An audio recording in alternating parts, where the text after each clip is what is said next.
अंधविश्वासर बशवर्ती होई चलीगला दुई जनक अमूल्य जीवन। विषाक्त साप कामुडिबा परे गुणिया पाखकु झड़ाफुंका कराइबा पई जाइथिले। परे घटना सांघातिक हेबारु मेडिकल नैथिले।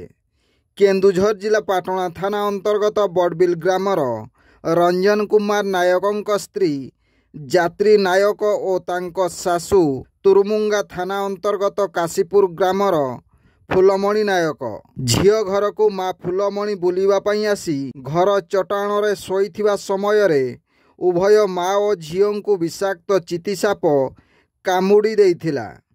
प्रथमे सेमाने गुणिया पाखकु झड़ाफुंका कराइबा पई नैथिले, हेले सेठारे परिस्थिति असंभाळ हेबारु ठाकुरमुंडा और परे घसीपुरा चिकित्सालय को नैथिले, किंतु सेठारे झियो यात्रींकर मृत्यु होइथिबा बेले निज घर काशीपुर रे माँ फुलमणिंकर मृत्यु होइछि। ब्यूरो रिपोर्ट जनजागरण ओडिया। वीडियो गुडी को आपण मानकु भलो लागुथिला हम चैनल को सब्सक्राइब करिवा सह लाइक शेयर करिवा को भूलंतु नाही।